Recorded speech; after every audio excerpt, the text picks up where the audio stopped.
Un paldies, ka esat atraduši laiku šeit piedalīties, un paldies tiešām ļoti dažādu nozaru pārstāvjiem, iespējams nemaz tik bieži, tik dažādu nozaru pārstāvji Zāļu valsts aģentūrā nesatiek. Šodien mēs runāsim par vairākiem nozarei būtiskiem tematiem.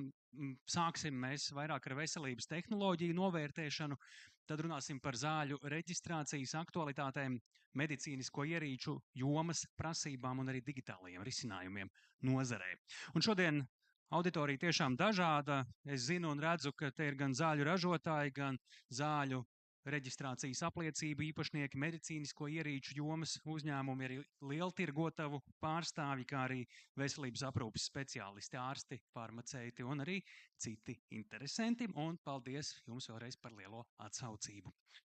Un šobrīd atklāt Zāļu valsts aģentūras klientu seminārus aicināšu aģentūras direktoru vietnieci zāļu novērtēšanas jautājumos Vinetu Loginu.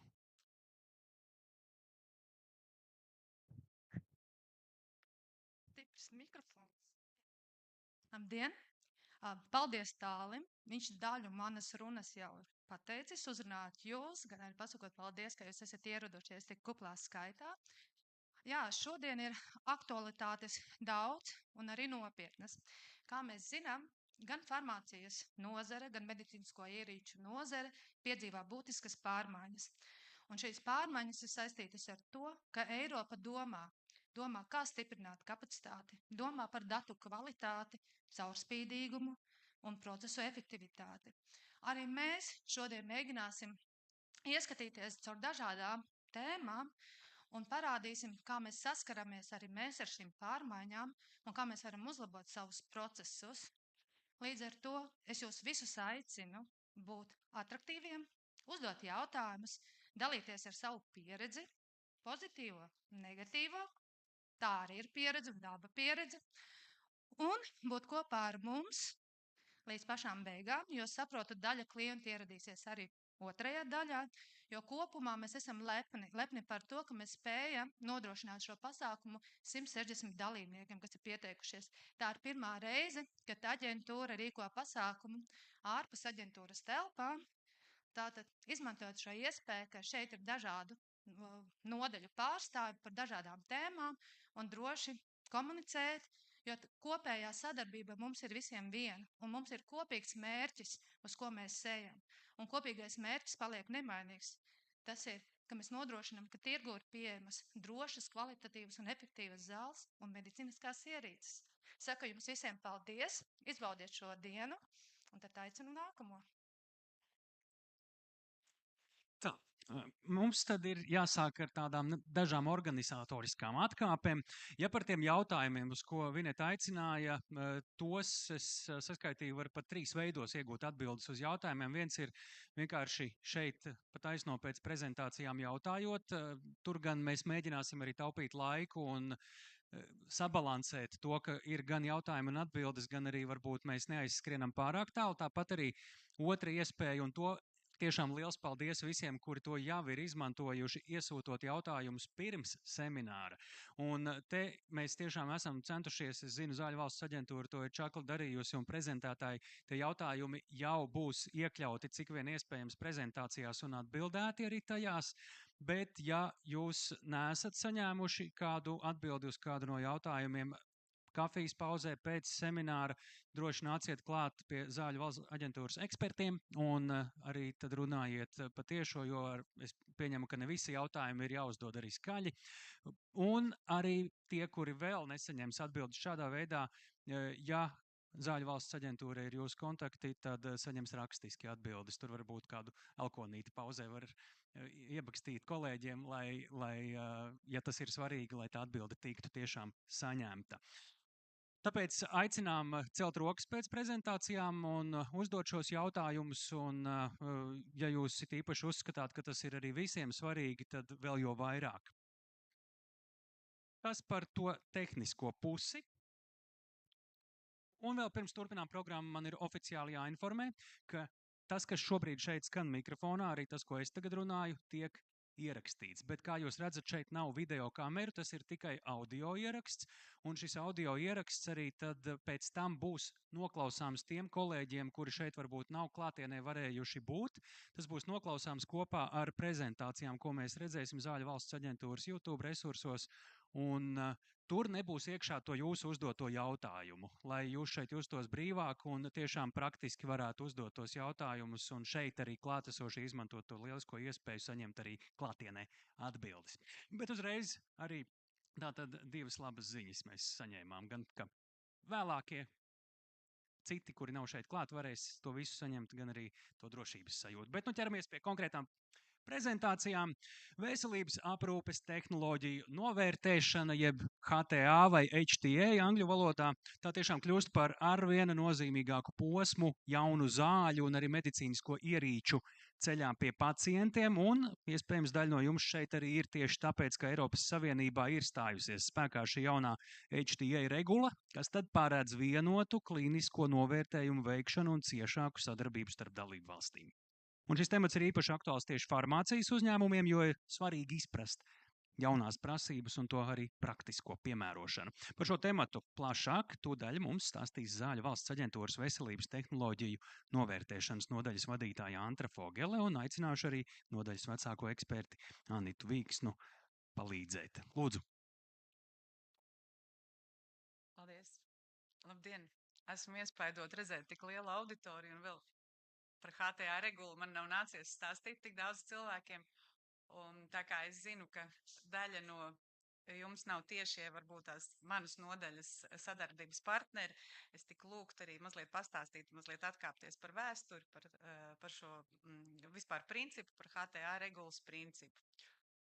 Un tad, kad es būšu izstāstījusi par Eiropas aktualitātēm un to, kā mēs izjūtam to sadarbību ar mūsu nodaļas darbu, jo praktiskā nacionālām lietām, mana kolēģe Anita pastāstīs par to, kā mums ir pēdējā gadā gājis tīri no statistikas viedokļa, un kā vienmēr būs tie mūsu mīļie aicinājumi, kā mēs apusēji varam labāk sadarboties, lai efektīvāk tiktu veikts izmaksu efektivitātes novērtējums, kas tālāk var veidoties kā kompensācijas lēmumi un zāļu nodrošināšana pacientiem. Bet sākšu es ar Eiropu. Eiropa šobrīd aizņem ļoti lielu daļu mūsu praktiskās dzīves. Ir nostrādāja. Tātad regula stājās spēkā pagājušā gada janvārī, un kopš pagājušā gada janvāra ir uzsākti visi ar to saistītie procesi.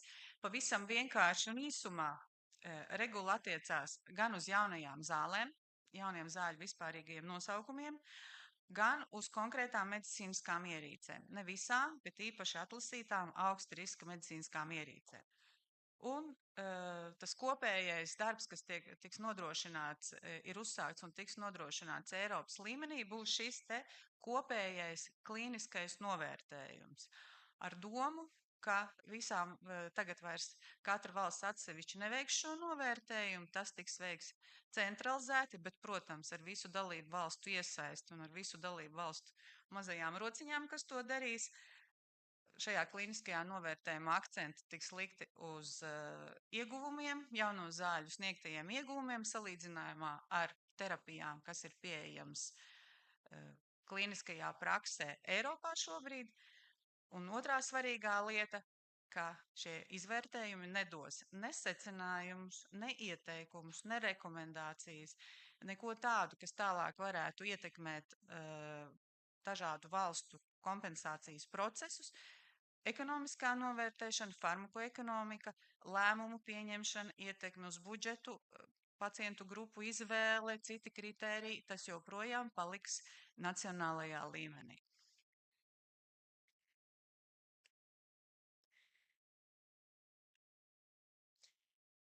Kā jebkurš liels process, arī šī HTA regulas ieviešanai ir vajadzīga, ja ne gluži jumta organizācija, tad galvenā koordinējušā institūcija. Mūsu gadījumā tā ir Eiropas komisija, kura ir atbildīga, kura pārauga un kura arī organizē un koordinē visas aktivitātes, kas ir saistītas ar regulu. un raugās arī to, lai tiktu ievērotas visas iepriekš noteiktās kvalitātes prasības attiecībā uz kopīgi veikto darbu. Eiropas komisijas paspārnē ir izveidota īpašā informācijas tehnoloģija IT platforma, kurai ir pieeja, kurai atsevišķas sadaļas ir gan dalību valstīm, vērtētājiem, dalību valstu aģentūrām, kas ir iesaistītas procesā, gan veselības aprūpas tehnoloģiju ražotājiem, par kuru produktiem tiek veikts vērtējums, gan arī pavisam salīdzinoši nesen ir izveidota atsevišķa sadaļa tā saucamajiem stakeholderiem, ja ieinteresētajām pusēm, kas principā pārstāv organizācijas, pacientu organizācijas, klīnisko speciālistu organizācijas un, manuprāt, arī ražotāju organizācijas. Par to sadaļas neesmu īsti pārliecināta. Eiropas komisijas liels darbs un liels uzdevums ir nodrošināt interešu konfliktu pārvaldību visiem iesaistītajiem dalībniekiem, ne tikai dalību valstu ekspertiem kā veicējiem, bet arī tiem klīniskajiem speciālistiem un pacientu pārstāvjiem, kuri tiek uzaicināti sniegt viedokli par konkrētiem jautājumiem vai par konkrētām zālēm. Un tā pašā laikā nodrošināt gan konfidencialitāti, gan procesa caurspīdīgumu. Eiropas komisija arī veido šo iesaistīto organizāciju tīklu, kurā ir gan pacientu organizācijas, gan klīnisko speciālistu organizācijas. Un uz šo brīdi ir šajā tīklā ir iesaistīts vairāk kā 300 organizācijas. Tur ir iespēja pieteikties dažādu valstu, vai vēl labāk, ja tas ir dažādu valstu, starp dažādām valstīm kopējas organizācijas. Un gadījumos, ja tiek skatīti jautājumi, kas ir atbilstoši vai kādas zāles, kas ir atbilstoši konkrētai pacientu grupai vai klīnisko speciālistu grupai, tad Eiropas komisija uzaicina šos ekspertus no sava izveidotā tīkla. Un, protams, pavisam formālas lietas, dokumentu apstiprināšana, gan no ražotājiem saņemtais dosjē, gan kopējā klīniskā novērtējuma rezultātā izveidotais ziņojums, gan sadarbības starp dažādām iesaistītajām pusēm, par to visu rūpējās Eiropas komisija. Un tā kā tāda dusmīga māte viņa brīžiem ir. Pēc būtības paši, kā jau vairākas reizes ir teikts, šīs te regulas pamatprincipi attiecās tikai uz klīnisku novērtējumu. Ir iesniegums, ir zāļu efektivitātes pierādījumi un ir klīniskais novērtējums. Tas, ko vēl ar šo kopējo novērtējumu Eiropas Savienības līmenī vēlās panākt, ir augsta zinātniskā kvalitāte, izvērtējot pierādījumus, zāļu klīniskās efektivitātes salīdzinošos pierādījumus, nodrošināt saulaicīgumu un nodrošināt pārredzamību. Tas nozīmē, ka šis process tiek veikts vienreiz, tajā brīdī, kad patiesībā paralēli ar zāļu reģistrāciju, un ideālos apstākļos nevienai dalību valstī nevajadzētu būt vairāk jautājumiem ne par salīdzinošo terapiju, ne par iegūtajiem efektiem. Visam tam vajadzētu atrasties šajā kopējā klīniskajā novērtējuma ziņojumā. Arī ziņojuma sagatavošanai tiek izmantots neatkarīgu ekspertu viedoklis un tiek iesaistītas arī ieinteresētās personas, ko es minēju, no ieinteresēto personu tīkla. Un tālāk jau seko Nacionālo aģentūru atbildība, lokāli izveidoti secinājumi par efektivitāti konkrētās veselības aprūpes sistēmās un tālāk jau par kompensācijas lēmumiem. Sadarbība notiek, vai līdz šim ir notikusi tādos 4 virzienos, precīzāk, varbūt tos nevar saukt par 4 pilāriem, bet tās ir 4 nopietnas darba grupas, kuras ir strādājušas jau pirms regulas pieņemšanas. Tātad kopīgais klīniskais novērtējums, par ko šodien man iznāk visvairāk runāt, kopīgā zinātniskā konsultācija Eiropas līmenī, kas bieži vien notiek kopā vai paralēli ar Eiropas zāļu aģentūras konsultācijām, jauno veselības tehnoloģiju laicīga atpazīšana vai identificēšana, tā saucamā horizonta skenēšana, lai saprastu, kādas tehnoloģijas, kādas zāles un droši vien ar laiku arī kādas ierīces tuvojās vērtēšanai un reģistrācijai. Un īpaši periodā pirms regulas stāšanās spēkā ļoti daudz darba izdarīja šī vienotās procedūras un metodikas darba grupa, izveidojot veselu rindu vadlīniju, dokumentu, metodoloģisko dokumentu novērtēšanas procesa veikšanai. Un šie dokumenti ir publiski pieejami.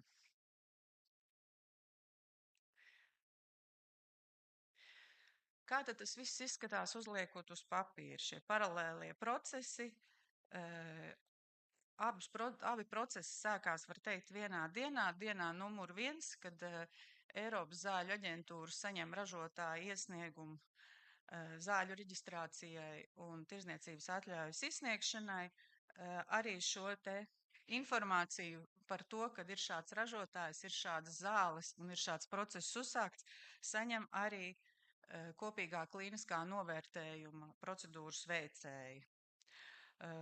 Pirmā rinda runā par EMAS procesiem, kas noteikti jums ir labāk zinām un izprotami. Otrā rinda ir tas jaunais, kas sākās ar to, kas saucās PICO scoping process apmēram 40. dienā, kad dalība valsts sanāk kopā, vērtētāji prezentē, kādas ir zāles, kādas ir paredzamās indikācijas, kāda ir salīdzinošā terapija no dosie un kādi rezultāti varētu būt iegūstami. Un valstīm ir iespēja izteikt savas vajadzības. Un savas vajadzības tagad, kad ir pagājis jau vairāk kā gads, izrādās, ka tomēr arī Eiropas ietvaros valstīm šīs vajadzības ir ārkārtīgi atšķirīgas, kas agrāk likās, ka mēs esam nabadzīgi, mums tur nepietiek tas un šis, bet izrādās, ka arī vecajās vai bagātajās valstīs normatīvais regulējums pieprasa dažādus gan rezultātus, gan salīdzinājumus. Un, protams, ne sāpīgākais, bet visdaudzveidīgākais punkts ir nacionālā līmenī pieejamā vai akceptējamā salīdzināmā terapija. HTA ietvaros mēs ļoti daudz runājam par salīdzinošo vai salīdzināmo terapiju, kas ir ļoti būtisks aspekts jau tālākai ekonomiskai novērtēšanai, lai vispār saprastu to ieguvumu, ko jaunās zāles dod salīdzināt. Nevis teorētiski, nevis salīdzinot varbūt ar placebo, ar ko viņas ir, piemēram, varbūt kādā klīniskajā pētījumā salīdzināts, bet reālajā dzīvē konkrētās valsts pacientiem, jo uz to tālāk tiek būvēti kompensācijas lēmumi. Tālāk process ir, tad, kad valsts ir noformulējuši savus to saucamos PICO jautājumus, kas ietver populāciju, kurai jaunās zāles ir domāts, informāciju par jaunajām zālēm, salīdzinošo terapiju un outcomes, jeb rezultātus, tāpēc ir šis PICO saīsinājums. Un visas šīs vajadzības tiek apkopotas un konsolidētas tā saucamajos PICO jautājumos. Šo sarakstu ar PICO jautājumiem saņem jauno zāļu ražotājs, un viņam ir dotas 100 dienas, lai sagatavotu dosie vai informācijas dokumentu paketi, kurā cita starpā tiek atbildēts uz šīm nacionālajām vajadzībām visām 20, cik mēs tātad esam 27 dalībvalstīm. Tā visā šajā procesā ir viena no gan interesantākajām, gan tādām duālākajām lietām, jo, kā jau es iepriekš minēju, šīs vajadzības valstīm ir atšķirīgas. Un, protams, ka vērtētāji, līdzvērtētāji, kas ir atbildīgi par šī ziņojuma sagatavošanu, mēģina viņus konsolidēt, salikt pēc iespējas mazākā skaitā jautājumu. Līdzšinējā pieredzē mums ir bijis maksimālais laikam PICO jautājums skaits, ko valsts iesūta, ir 40. Un izdevās viņus samazināt līdz kaut kādiem 11. Bet arī, tas arī ir tā pakete, ar kura tiek iedot ražotāju. No vienas puses droši vien tas izklausās diezgan nežēlīgi pret ražotāju, ja viņam ir tik daudz atbildes uz jautājumiem, jāmeklē, jāgatavo pamatojumu un tā tālāk. No otras puses, tas ir uz vienas lapas uzlikts visas Eiropas vajadzības. Vairs ražotājiem nav katrā valstī varbūt tās jāiet un jābrīnās, ko viņi varētu gribēt vai ko viņi varētu prasīt. Lūk, šeit jums ir pilns saraksts ar to, kas 27 dalību valstīm viņu veselības aprūpas sistēmām ir vajadzīgs. Tātad pēc 100 dienām ražotājs nāk ar savu sagatavoto dokumentu paketi, un tad ir dots zināms laiks šī te kopīgā kliniskā novērtējuma sagatavošanai. Drafts tiek lasīts cauri 3 reizes. 1., 2., 3. un fināla drafts. Un skatoties uz laika nogriezni, ir apmēram tā, ka kopīgā kliniskā novērtējuma ziņojumam ir jābūt gatavam apmēram 30 dienas pēc lēmuma pieņemšanas Eiropas zāļu aģentūrā par zāļu tirdzniecības atļaujas izsniegšanu, ja to pareizi nosauc šo procesu, ir apmēram 30 dienu laikā jābūt gatavam. Uz papīra, uz līknēs viss izskatās ļoti labi, bet līdzšinējā reālā dzīve ir pierādījusi to, ka gluži tik labi tas viss neizskatās. Jo tikai daži piemēri. Ja es pareizi saprotu, tad Eiropas zāļu aģentūrai ir mazliet iespējas ar šiem termiņiem variēt. Ir iespējas uz klokstopiem, ir iespējas uz tam līdzīgiem procesiem vai mazliet vēlāk iesniegtām atbildēm. Regula kopīgam klīniskam novērtējam šādus te novirzes no laika grafika šobrīd neparedz. Un tiklīdz EMAS līmenī kāds process nošūpojās laikā, tas diezgan stipri ietekmē arī kopējā klīniskā novērtējuma procesu, ka uz atlikušam, teiksim, atbildēm vai ziņojumu sagatavošanu paliek mazāk laika vai pavisam maz laika paliek. Līdz ar to tā ir liela slodze vērtētāju komandām. Otra lieta ir pātrinātais novērtējums. Ja es pareizi saprotu, tad Eiropas zāļu aģentūra šo pātrināto procesu, tas nav iepriekš zināms, par viņu uzzina apmēram tajā brīdī, kad ir iesniegta dokumentācija, acīm redzot šī argumentācija, kāpēc ir nepieciešams pātrinātais process. Tas process atstāja ietekmi arī uz kopējo novērtējumu, kuram ir tātad jābūt daudz īsākā termiņā salīdzinoši. Un tās laikam bija tādas pirmās lietas, kas no pirmās pieredzes ir šobrīd nākušas cauri. Tad ir pirmie 16 regulas, kopš regulas spēkā stāšanās pirmie 16 mēneši pagājuši, un ir uzsāktas 18 kopējā kliniskā novērtējuma procedūras. Regula nosaka, ka no 2025. gada līdz 28. gadam tiek skatītas zāles onkoloģiskas slimību ārstēšanai un tā saucamie ATMP produkti. No 28. gada līdz 30. gadam papildus tiks pievienotas arī zāles reto slimību ārstēšanai, un no 30. gada kopējais kliniskais novērtējuma process attieksies uz pilnīgi visām jaunajām zālēm vai indikāciju paplašināšanu jau reģistrētām zālēm, kuras ies caur Eiropas zāļu aģentūru uz tirdzniecības atļauju izsniegšanu. Šobrīd tātad ir 18 procedūras, 18 zāles, no kurām 4 ir ATMP produkti un 9, kas ir orfānu produkti, tātad viņi ir vai nu tāpēc, ka ir ATMP vai tāpēc, ka ir retā onkoloģija. Un ir arī pirmā pātrinātā novērtējuma procedūra, tāpēc tā emocija diezgan svaiga par saīsinoto termiņu.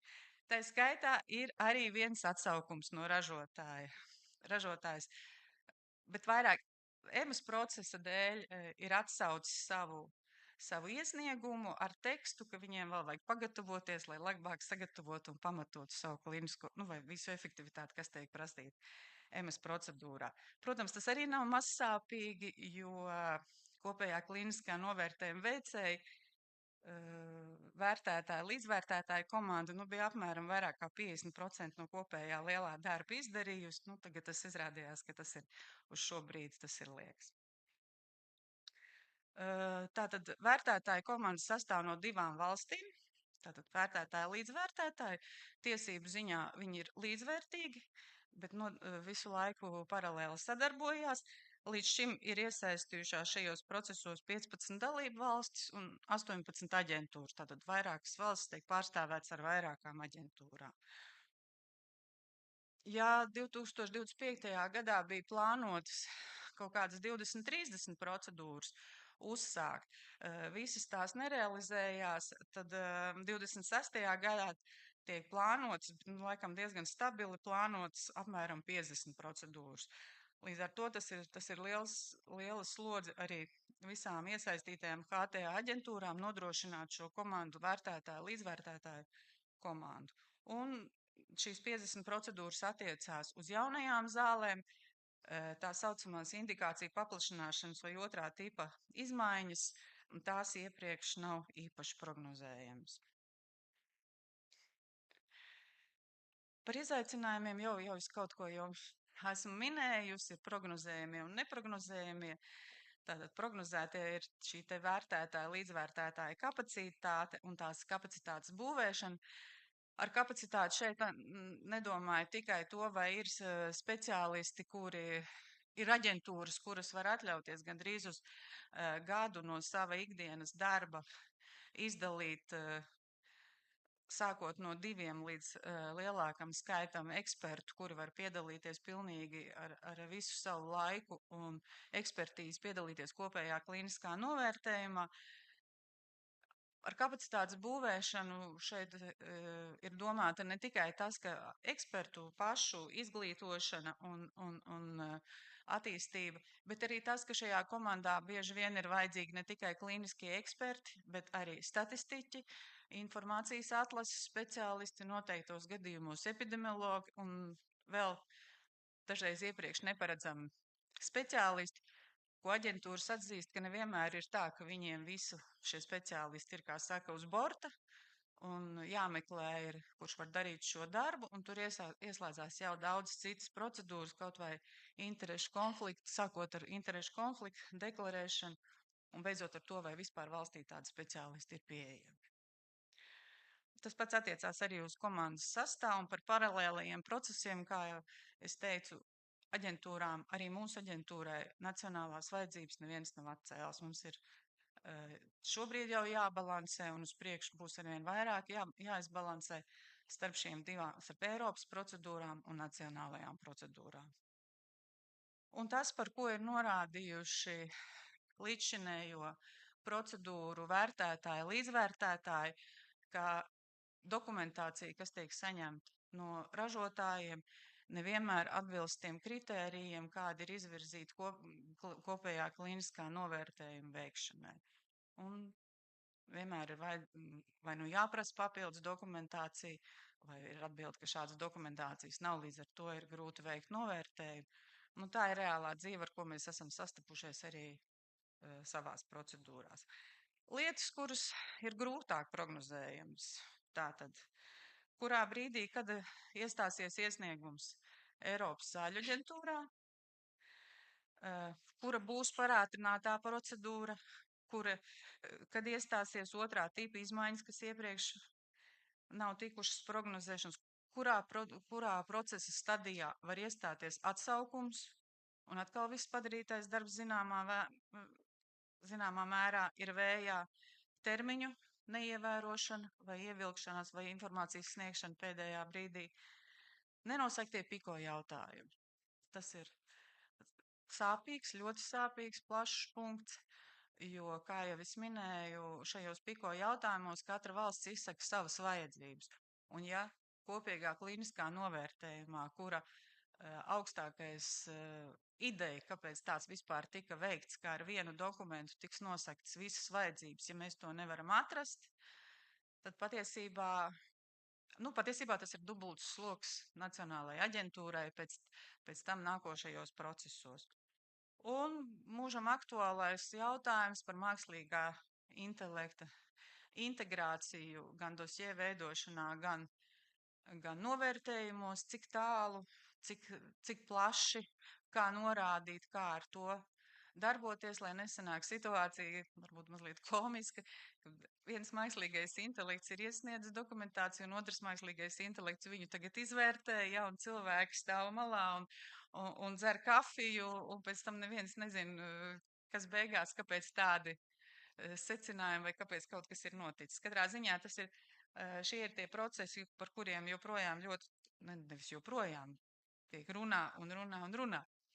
Un pagaidām vēl nekādas konkrētas vadlīnijas šajā ziņā nav izstrādātas, bet uz to iet. Nu, kā jau es minēju, kopīgā klīniskā novērtējuma mērķis ir tā efektīva izmantošana nacionālajā līmenī, lai atzinums būtu liederīgs, plaši izmantojams un vienlaikus ar augstu pierādījumu līmeni un zinātnisko kvalitāti un taupītu resursus nacionālajās aģentūrās šim nolūkam. Bet tie izaicinājumi, par ko norāda arī nacionālās aģentūras, ka pat, ja kopīgais klīniskais novērtējums ir veikts laicīgi, augstā kvalitātē, ar, teiksim, apmierinošu pierādījumu bāzi, nacionālās īpatnības vai nacionāla izaicinājumi paliek spēkā. Jo, piemēram, novērtējums ir veikts šogad, bet pie mums, kas ir, piemēram, ražotājs ierodās pēc 2 gadiem ar savu iesniegumu. Tā nav jauna procedūra mazām valstīm, mazām aģentūrām, sliktam finansējumam. Tā ir ļoti izplatīta problēma. Pilnīgi skaidrs, ka pēc 2 gadiem tā informācija, kas ir ietverta pirmajā novērtējumā, vairs nebūs, varbūt viņa nebūs nepareiza, bet viņa vairs nebūs aktuāla. Noteikti būs vēl kaut kādu pētījumu pagarinājumu, turpinājumu, jaunu informāciju. Tas nozīmē to, ka arī nacionālās aģentūras nevarēs pilnīgi paļauties uz šo te atzinumu, būs jāiegulda vēl papildus darbs. Un tad nākošais jautājums, mēs saņemam kopējo klīniskā novērtējuma procedūru un konstatējam, ka mums svarīgie PIKO jautājumi, mums svarīgie valstī pieejamā salīdzinošā terapija šajā dokumentā nav atspoguļota. Vienalga kādu iemeslu dēļ viņa nav atspoguļota. Bet mūsu process bez reālās dzīves Latvijā pieejamās terapijas nav tālāk novērtējams. Ko ar to tālāk darīt? Un tas arī nav tikai mūsu jautājums. Tieši pēdējās pāris nedēļās mēs bijām vairākās sanāksmēs, kur piedalījās arī citas mazākas aģentūras, mazākas valsts ar atšķirīgu finansējumu. Tā arī ir problēma, kas būs jārisina uz priekšu, ja mēs vēlamies, lai šis process būtu veiksmīgs. Par medicīniskām ierīcēm es šodien daudz negribētu neko teikt, tikai pieminēt, ka novērtējums attieksies uz augsta riska 2B vai 3. klase, 3. klases ierīcēm un in vitro diagnostikas ierīcēm ar augstāko risku. Un tie principi mazliet atšķirās no zālēm, jo ierīcēm nav tāds kopīgs novērtējums kā Eiropas zāļu aģentūra, bet ierīces, kuras varētu tikt vērtētas, viņām jāatbilst vismaz vienam no kritērijiem, piemēram, nenosegta ārstnieciskā vajadzība, pirmā ierīce savā klasē, potenciāli būtiski ietekmi uz pacientiem, sabiedrības veselību vai veselības aprūpas sistēmu, ierīces darbībā iekļauts jaunas programmas, mākslīgā intelekta risinājumu vai mašīnu mācīšanās tehnoloģijas, ierīces, pēc būtības ierīce varētu sniegt nozīmīgi ieguldījumu pārrobežu dimensijās, un tai varētu būt liela pievienotā vērtība Eiropas Savienības kontekstā.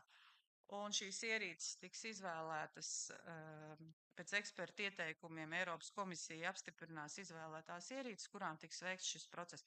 Pagaidām vēl nav neviens kopīgā klīniskā novērtējuma process uzsākts. Iespējams, ka šogad tas pamazām sāksies.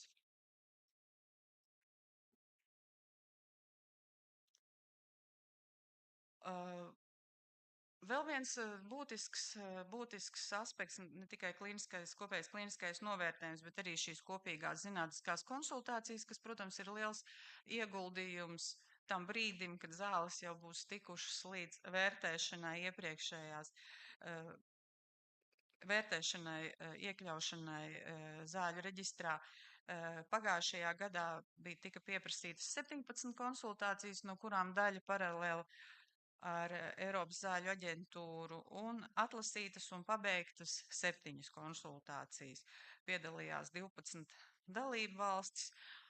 Pagājušajā gadā bija 2 periodi izsludināti, kad ražotāji varēja pieteikt savas zāles, potenciālās zāles uz šo konsultāciju. Šogad ir izsludināts 4 periodi. Pieprasījuma periodi, kur var pieteikties uz šo kopējo kopīgo zinātnisko konsultāciju, un pēc noteiktiem kritērijiem tad atbilstošās zāles tiek atlasītas un veikt šīs konsultācijas process. Ja pie kopīgā kliniskā novērtējuma informācija, visa gala informācija, ziņojums un tā tālāk būs publiski pieejams, tad par kopīgo zinātnisko konsultāciju šī informācija ir konfidenciāla un netiek publicēta. Tā kā tas ir viss, ko es uz šo brīdi varu par šo izstāstīt, jo es pati neesmu šajā darba grupā. Informācijas par HTA regulu par realizāciju ir daudz. Protams, pilnīgākā vieta ir Eiropas komisijas mājaslapa. Un tā pašā laikā ir pieejama arī vieta, kur var redzēt visas jaunās zāles, to diagnozu, uz kurām šīs zāles attiecās, par kurām ir uzsākts kopīgais klīniskā novērtējuma process. Tāpat var redzēt arī aģentūras, kuras piedalās šajā klīniskajā novērtējuma procesā, un vēl šādu tādu informāciju. Tas ir uz priekšu. Tāpatās var atrast informāciju, pēc kādiem principiem var pieteikties uz kopīgo klīnisko zinātnisko konsultāciju, iespēju savu atzinumu vai savu informācijas no savas puses sniegšanai pacientiem, viņu aprūpētājiem vai klīniskajiem speciālistiem. Un Eiropas komisijas mājaslapā ir arī daudz informācija par to, kādas sanāksmes vai kādi semināri, webināri vai citas apmācības iespējas ir bijušas un kādas plānojās.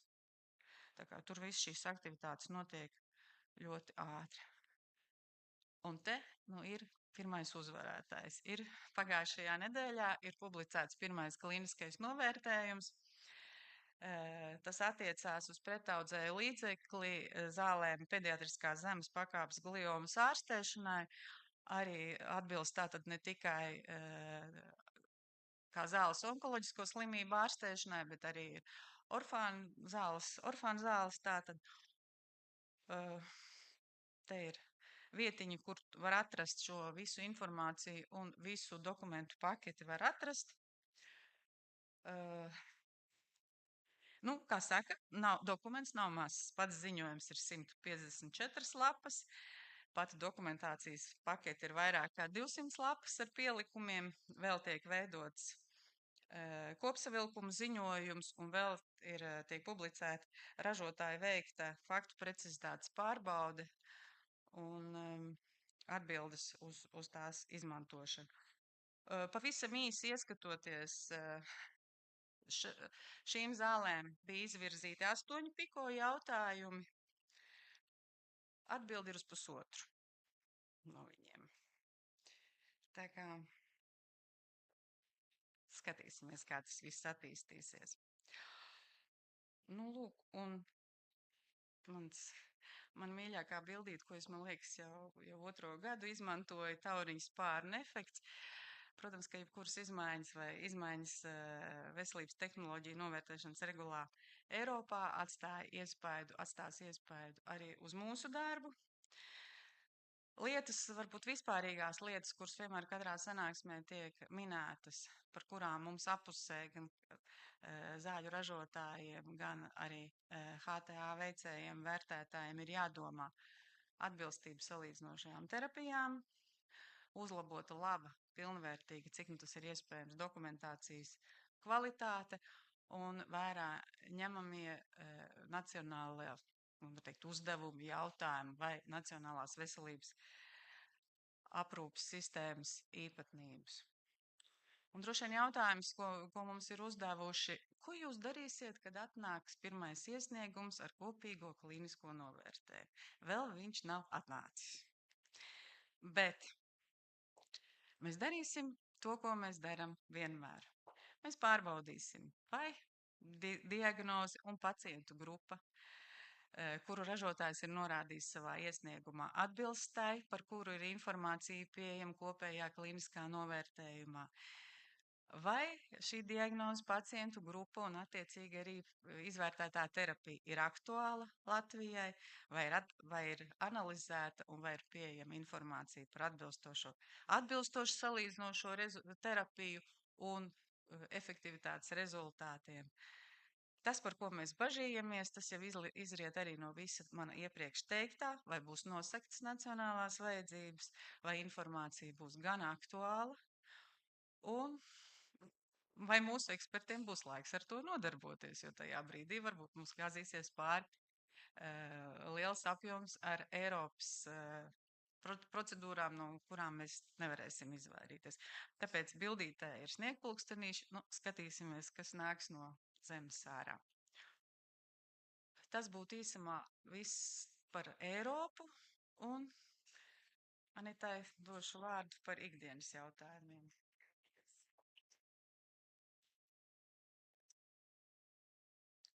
Tā, tagad, kad jums viss ir skaidrs par, tā teikt, salīdzinošo klīnisko efektivitāti un Andris tā plūstoši ir pavērsus mūsu skatus atkal mūsu mīļās zemītes virzienā, parunāsim par tādiem HTA aspektiem, kurus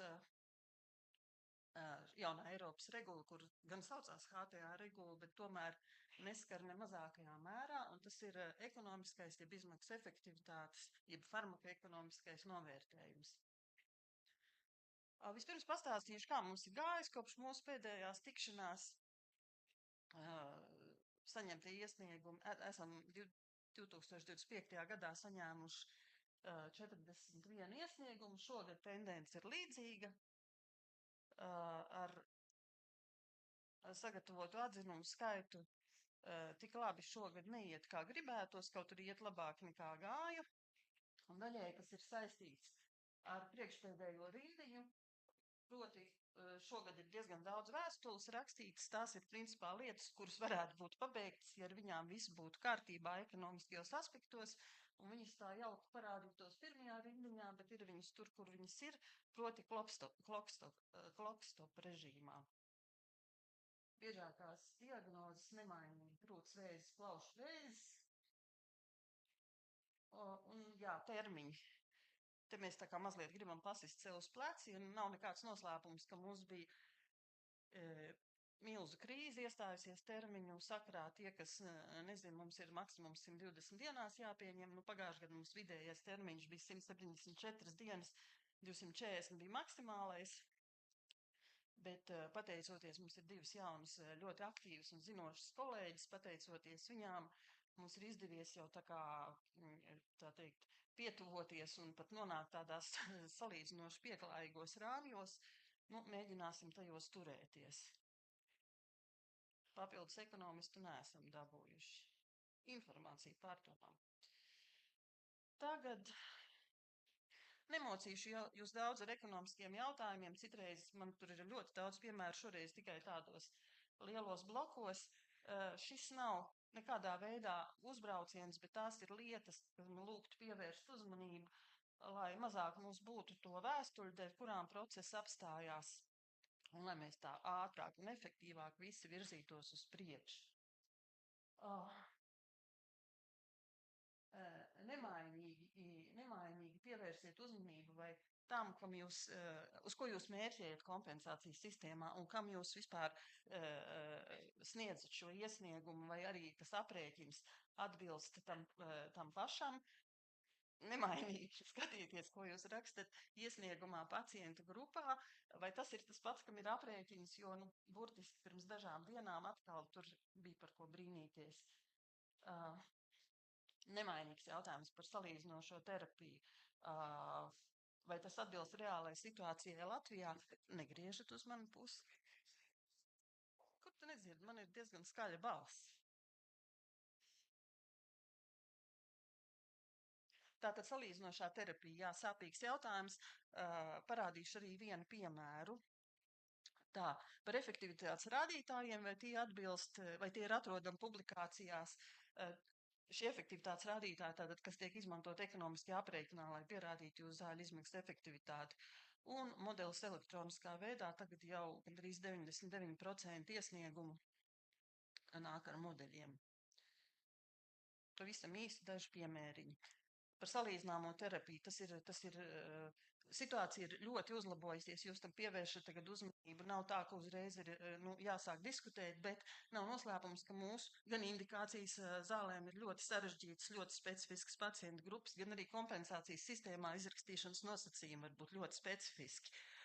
Un ir diezgan daudz variantu, kur ir iesniegts aprēķins adekvātai salīdzināmai terapijai, bet vienlaikus valsts apmaksātā terapija ir, te ir pilnīgi reāls piemērs, kaut kāds aptvējs, kuram attiecīgi tur ir hērs, attiecīgi ir šie punktu skaits, bet un viena, teiksim, salīdzināmā terapija ir ķīmijterapija, bet kompensācijas sistēmā ir medikaments, kuram ir gandrīz tāda pati indikācija, bet šis punktu skaits ir cits, bet daļēji tas nosedz to mērķu grupu, uz ko mērķē jaunais medikaments. Un šajā gadījumā mēs, protams, prasam papildināt šo farmakoekonomisko aprēķinu, kas jums ir milzu darbs un aizvien parasti vairākus mēnešus, bet paldies, ka jūs to darat un sniedzat, un mēs varam virzīties tālāk. Otrs variants ir sašaurināt to pacientu mērķu grupu, uz ko mērķē jūsu medikaments, izslēdzot šo. Bet es neaicinu uz to, jo tas tikai sarežģīs šos kompensācijas nosacījumus un aprēķinus. Par netiešiem salīdzinājumiem gribu lūgt tikai to, lai jūs iesniedzat to aprakstu, lai mēs varam apskatīties, kas tur ir, nevis vienkārši ierakstīt, ka tāds ir ņemts par pamatu šīs salīdzinošās efektivitātes novērtējumam. Un tas pats par modeļiem. Diezgan bieži mēs prasām šo modeļu tehnisko ziņojumu, vai tur tulkojumu pēc, vai, teiksim, analīzes tā veicēja kaut kādas izvēles pēc, izkrīt kaut kādas lietas, un mēs nesaprotam, kā modelis strādā, varat droši sniegt šo tehnisko ziņojumu kopā, lai vienkārši viss notiktu ātrāk. Bet ar šo lielu problēmu nav, jūs ļoti ātri iesniedzat, bet varat vienkārši pievērst uzmanību. Un pēdējais punkts ir patiesībā viens no smagākajiem, jo tā tagad ir tāda. Mēs esam saņēmuši vairākus iesniegumus, kuri ir no vienas puses uz modelēšanas pamata ir iegūti kvalitatīvie dzīves gadi. No otras puses pats modelis nav iesniegts. Un izmaksas ir rēķinātas atkal izmantojot citu pieeju, kādam, teiksim, tur analīzes veicējiem tajā brīdī ir bijusi mīļāka, kā viņš ir izdomājis. Diemžēl man jums jāsaka, ka šāds aprēķins, viņš nevar tikt akceptēts aģentūrā. Mēs prasīsim šo modeli. Vai nu ir jāadaptē tas modelis, uz kā pamata jūs esat šos kvalitatīvos dzīves gadus kaut kur iegūši. Ļoti bieži tas ir no citu institūciju vērtējumiem. Vai arī viens variants ir konstruēt pašiem. Es pieņemu, ka neviens pats, teiksim, no zāļu ražotājiem to nedara, droši vien tas ir ārpakalpojums, bet nevajag arī, šiem cilvēkiem, viņiem ir jāveic šis darbs atbilstoši mūsu vadlīnijām. Un neļaujiet jums iebarot, teiksim, tādus rezultātus, ar kuriem jums būs, teiksim, pēc tam nepatīkama pieredze aģentūrā. Tādā ziņā, ka mēs teiksim, ka tas nevajag pārēķināt, un tas viss prasa nervus un laiku. Tā, un tas faktiski par piemēriem būtu viss, bet mazliet par tiem jautājumiem, ko jūs bijāt atsūtījuši. Sociālo izmaksu iekļaušana farmakoekonomiskajā aprēķinā. Par to jau mēs vairākus gadus runājam, un neapšaubāmi šīs sociālās izmaksas zaudētā produktivitāte ir nozīmīga sabiedrībai. No otras puses, mēs balstamies, aģentūra balstās uz to perspektīvu un tvērumu, un Latvijā tas ir veselības aprūpes sistēmas skatījums, ietverot tiešās medicīniskās izmaksas.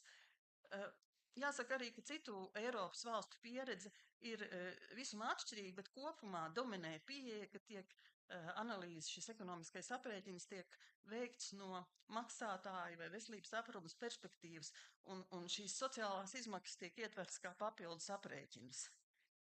Bet tas nav, netiek iekļauts pamata aprēķinā, nav tādas prasības.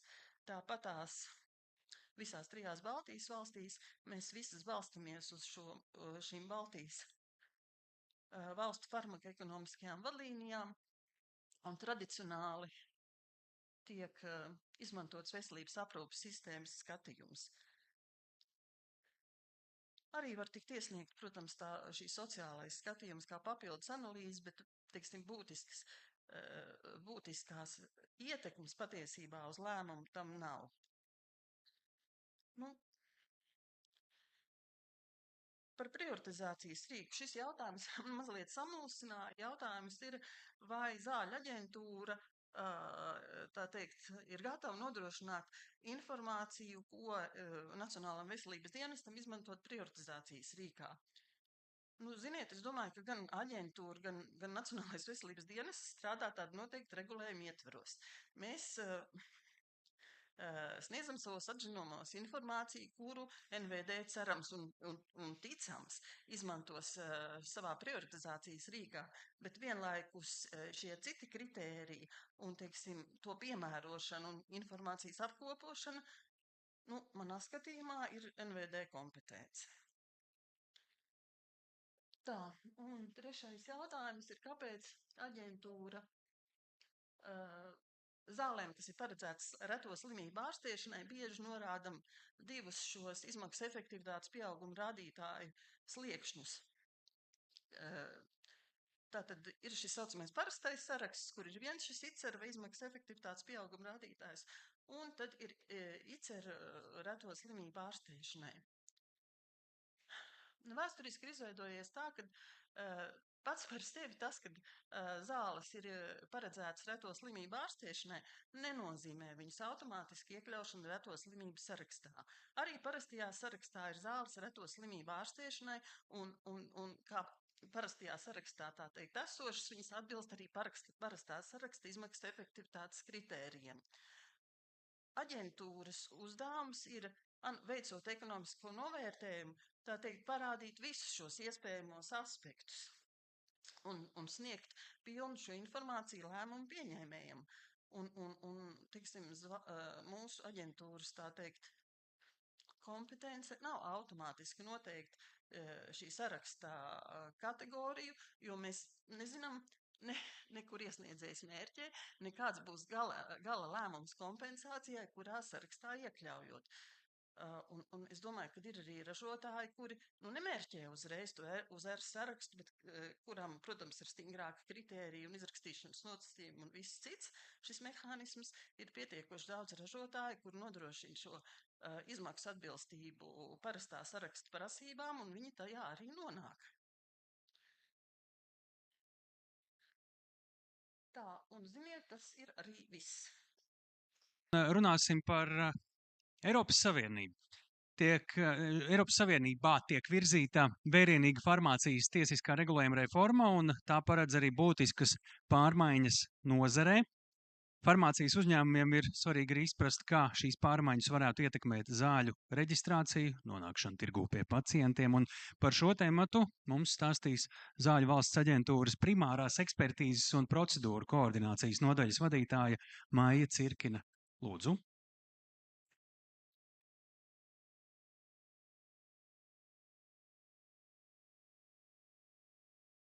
Tā. Labdien visiem! Laikam mani var dzirdēt. Tā, es pirmkārt gribu paldies pateikt Tālim, bet es viņu nedaudz papildināšu. Es atļaušos teikt, ka es pārstāvu Latviju savstarpējas atzīšanas un decentralizētas procedūras koordinācijas darba grupā, un ikdienu mēs saucam to par CMDH. Un man šķiet to būtiski šoreiz pieminēt, jo arī mana prezentācija ir cieši saistīta ar šīs grupas aktuālo darbu un diskusijām. Jūs noteikti zināt, ka jaunā farmācijas likumdošana ir apstiprināta politiskajā līmenī pavasarī, un tas nozīmē, ka mūs visus, gan kompetentas iestādes, gan industriju tuvākajos gados sagaida ļoti intensīvs darbs. Tagad mūsu uzdevums būs pārvērst jaunu farmācijas likumdošanu nacionālajos normatīvajos aktos, praktiskos risinājumus un ko mēs tālāk izmantosim ikdienas darbā.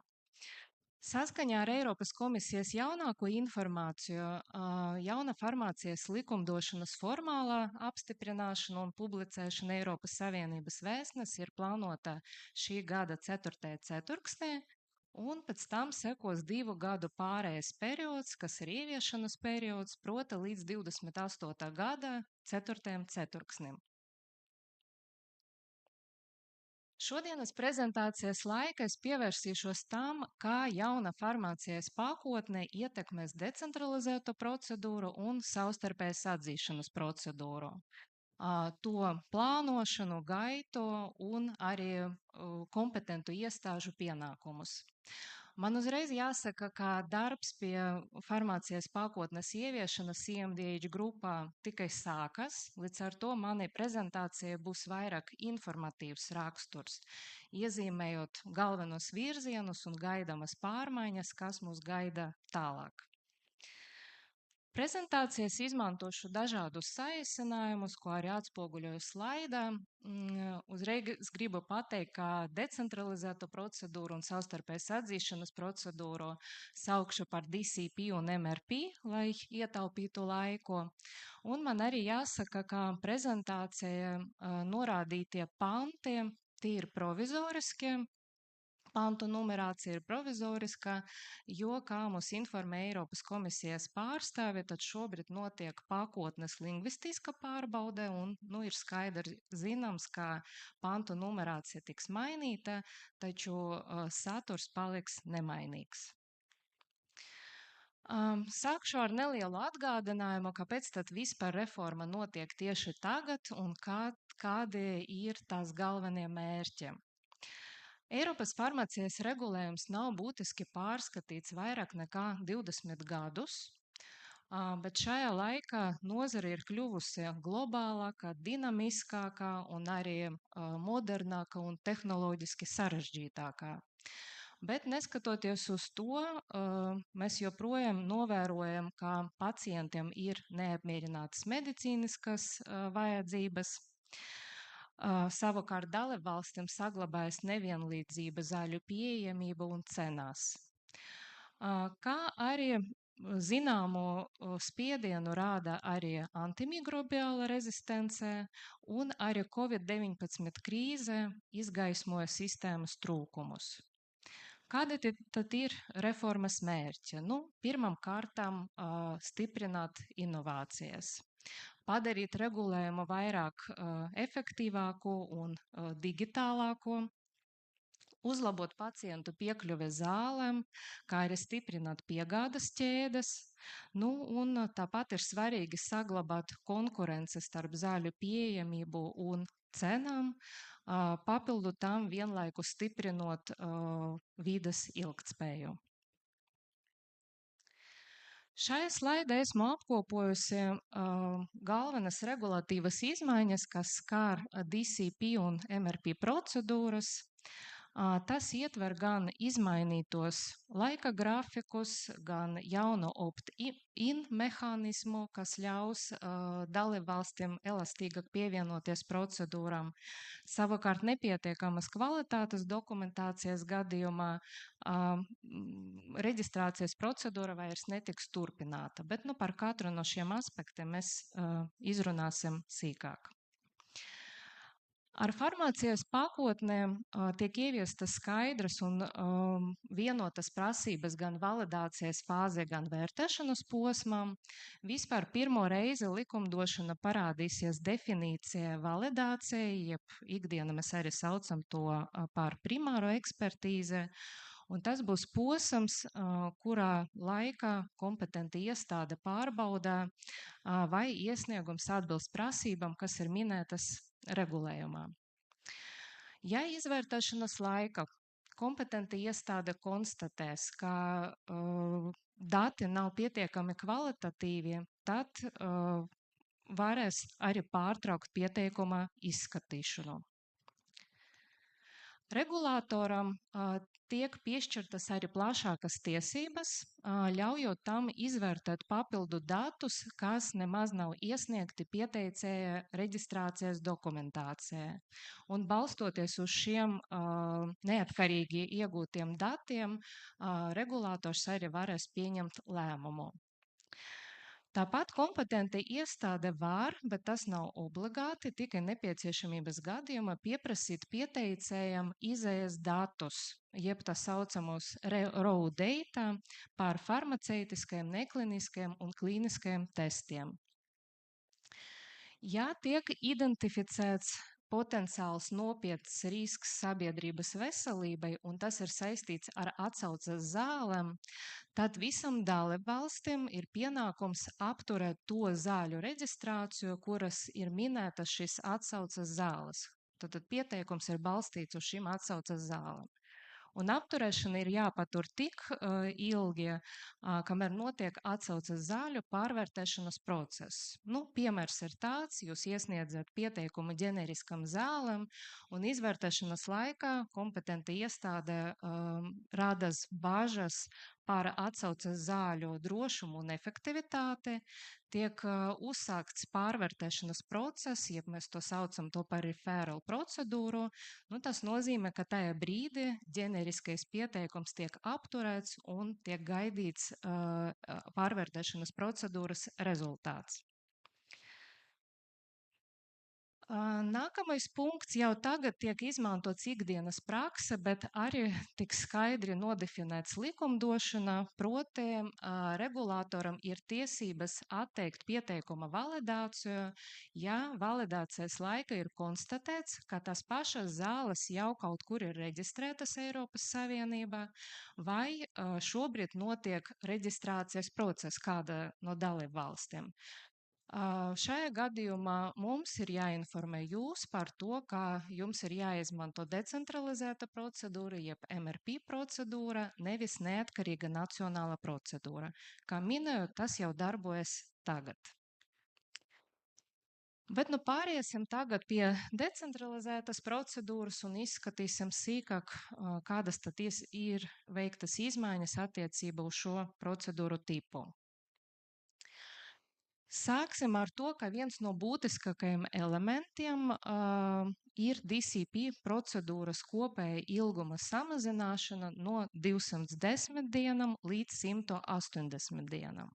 Un šis 30 dienu samazināšana ir sadalīta starp pirmo un otro novērtēšanas posmu, mainot līdzšanējo 120 dienas robežpunktu, kas ir minēts šī brīža direktīvā, uz 105. dienu. Un 105. diena šobrīd mums ir clockstop fāzē. Ir paredzēts, ka samazinot DCP laika grafiku, vērtēšana kļūs dinamiskākā, zāles ātrāk tiks piereģistrētas, un attiecīgi ātrāk nonāks līdz pacientam. CMDH grupas šī brīža uzdevums būs vienoties par to, kā mēs prātīgi sadalīsim šis 30 dienas visas procedūras ietvaros un kuru posmu termiņus mēs samazināsim. Attiecībā uz DCP laika grafiku vēl viens jauninājums, kas tagad tiks apstiprināts likumdošanā, kad pieteicējiem ir jāiesniedz produkta informācijas tulkojumi, jo līdz šim šo regulē tikai CMDH vadlīnija. Tagad tiks skaidri norādīts, ka 7 dienu laikā kopš procedūras noslēgumā pieteicējiem ir jāiesniedz augstas kvalitātes tulkojumus kompetentai iestādei. Pats par sevi DCP laika grafiks uz nacionālo fāzi nemainās, joprojām tas paliek 30 dienas kopš procedūras noslēgumā. Jauna farmācijas likumdošana ievieš opt-in procedūru, kad pieteicējs iesniegšanas brīdī tam vajadzētu informēt visas iesaistītas dalībvalstis par sava pieteikuma iesniegšanu. Un ja kāda no dalībvalstīm signalizē, ka šīs zāles ir vajadzīgas šīs dalībvalsts tirgumu, tad tā var pieteikties un pieprasīt dokumentācijas iesniegšanu arī šajā dalībvalstī un kļūt par iesaistīto valstī. Šajos gadījumos pieteicējiem nekavējoties ir jāiesniedz dokumentācija šai kompetentai iestādei. Nu, šis opt-in mehānisms ir iecerēts, ka tas palīdzēs mazākas dalību valstīm, kur zaļu pieejamība bieži ir ierobežota, ļaujot tām operatīvi pievienoties procedūrai, negaidot kādu citu MRP vai DCP procedūru. Tad, kad bija pārunas par farmācijas likumdošanu, tad Eiropas padome skaidri noteica, ko tad nozīmē pacientu vajadzību nodrošināšanā. Opt-in drīkstas izmantot tikai tad, kad tā būs noteikti pamatota, un tas nozīmē, ka dalībvalstis nevarēs to izmantot kā ikdienas rutīnas rīku, lai aizpildītu tirgu. Tikai tad, kad tā vajadzība būs reāli pierādāma un pamatota. Kā var redzēt, tad opt-in procedūra būtiski maina līdzinējo DCP loģiku, jo, kā zināt, tad pirms procedūras sākuma iesaistītu dalībvalstu kopums ir nofiksēts. Savukārt tagad būs situācija, ka iesaistītu dalībvalstu kopums var mainīties. Un tas rada, protams, arī papildu praktiskus jautājumus mums visiem, par ko arī domāsim CMDH ietvaros. Tie ir tikai daži piemēri. Mēs zinām, ka validācijas fāze ilgst 14 dienas. Savukārt opt-in paredz līdz 30. dienai. Kā tas viss ies kopā, šie visi divi paralēli grafiki? Vai tas nozīmē automātiski, ka procedūra tiks aizkavēta, validācijas fāze tiks aizkavēta?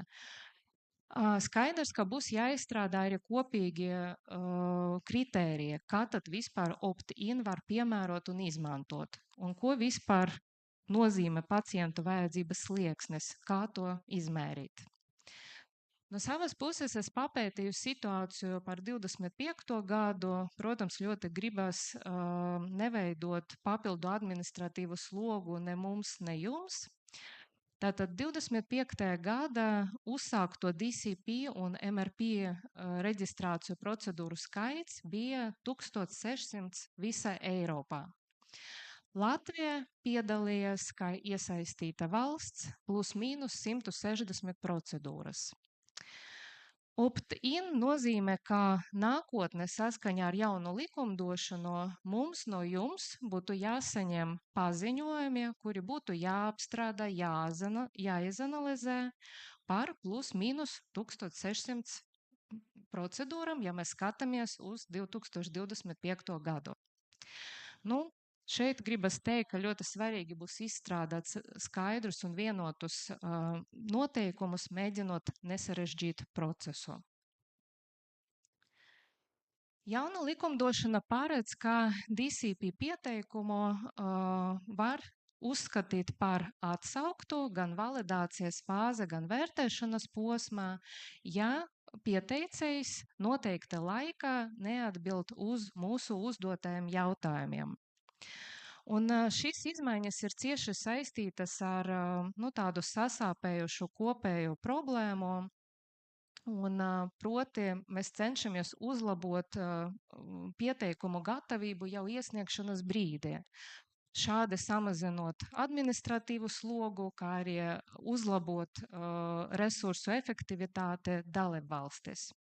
Mērķis ir mazināt situācijas, kuras procedūras ieilgst un nonāk strupceļā datu nepilnību dēļ. Izskatīsim katru fāzi, tad sākšu ar validācijas fāzi. Ja atsauces valsts konstatē būtiskus trūkumus, kas neļauj uzsākt zinātnisku padziļinātu ekspertīzi, un pieteicējs neiesniedz trūkstošu dokumentāciju noteiktajā termiņā, tad pieteikumu var uzskatīt par atsaukto gan atsaucas valsti, gan iesaistītas valstis. Gribu uzreiz arī pasvītrot, ka jauna likumdošana tieši izmanto termiņu withdrawal, kas ir atsaukums, nevis refusal, kas ir atteikums. Savukārt, ja 90 dienu laika pēc pozitīvas validācijas, proti, kad jau notiek padziļināta zinātniska izvērtēšana, tiek secināts, ka dati nav pietiekami kvalitatīvi un procedūras turpināšana nav liederīga un jēgpilna, tad atsauces valsts pienākums būs apkopot trūkumus, informēt par to pieteicēju, un ja pieteicējs neiesniedz atbildes noteiktajā laika un termiņā, tad vērtēšana tiek pārtrauktā. Un arī šeit tiek uzskatīts, ka procedūra ir atsaukta visās dalībvalstīs, kur šis pieteikums ir iesniegts. Nu, skaidrs, ka arī šeit CMDH būs jādomā pie procesa izveides un kritēriju definēšanas. Nu, sāksim ar to, ko mēs uzskatīsim par būtiskiem trūkumiem gan validācijas fāzē, gan padziļinātai izvērtēšanai. Kā tas viss ies kopā ar jaunu laika grafiku, kas tiks samazināts līdz 180. dienai? Kur tad būs tā 90. dienā? Un, protams, arī praktiski jautājumi par termiņiem. Cik ilgu laiku mēs iedosim komersantam atbilžu sagatavošanai, cik ilgs laiks būs nepieciešams iesaistītam dalībvalstim, lai izvērtētu atbildes.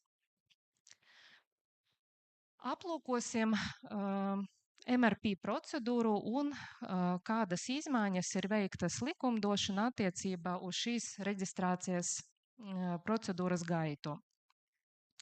Sākšu ar pirmo punktu, kas arī reāli darbojas jau tagad, bet tiek formāli parādīts likumdošanā. Proti, jauna likumdošana tiks atrunāts, kā MRP pieteikums tiek iesniegts tās dalībvalsts kompetentai iestādei, kura jau ir piešķīrusi tirniecības atļauju, kā arī visam citam dalībvalstīm, kuras pieteicējs vēlas piereģistrēt šīs zāles. Nu, tad, kā zināt, lai uzsāktu MRP procedūru, sākuma zāles ir jāpiereģistrē viena dalībvalstī, nu, runāsim par Latviju. Savukārt, ja pēc kāda laika jūs vēlaties piereģistrēt zāles, piemēram, Igaunija un Lietuva, tad Latvija kļūst par atsauces valsti, abas pārējās valstis kļūst par iesaistītām dalībvalstīm un notiek pārēja no nacionālas procedūras uz MRP procedūru. Kāds ir būtisks jauninājums jauna likumdošana attiecībā uz MRP iesniegšanas termiņu? Pirmajā gada pēc tīri nacionālas reģistrācijas procedūras noslēgumā MRP iesniegšana nebūs iespējama, ja vien kāda dalībvalsts nesignalizē par nepieciešamību, tātad, lai nodrošinātu pacientu vajadzības. Tātad, proti, šobrīd situācija ir cita. Piemēram, zāles mēs piereģistrējam Latvijā, un tagad pēc 2 mēnešiem jūs vēlaties piereģistrēt zāles Igaunijā un Lietuvā. Principā mēs varam uzsākt kaut tūlīt, bet tagad būs 1 gada ierobežojums. Trešais jauninājums - opt-in mehānisms, par kuru es jau izstāstīju DCP slaidā, un tad tas arī būs attiecināms uz MRP procedūru. Farmācijas pakotne ievieš būtiskas izmaiņas MRP reģistrācijas termiņos, īpaši attiecībā uz novērtējuma ziņojuma aktualizēšanu. Turpmāk novērtējuma ziņojuma aktualizēšana nebūs automātiskā, bet būs atkarīga no iesaistītas dalībvalsts vēlmes. Tātad iesaistīta dalībvalsts noteiks, vai ir vajadzīga atjaunošana vai nē. Tātad šeit ir tādi kā 2 potenciāli virzieni. Atsaucas valstī būs pienākums nosūtīt apstiprināto novērtējuma ziņojumu esošo ar apstiprināto produkta informāciju 30 dienu laikā pēc pozitīvas validācijas.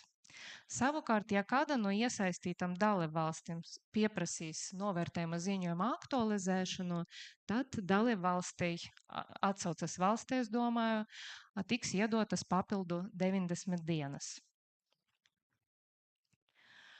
Šajā slaidē es atspoguļoju MRP laika grafikus, kad nav vai ir jāatjauno novērtējuma ziņojums un kā to šobrīd paredz jauna farmācijas likumdošanā.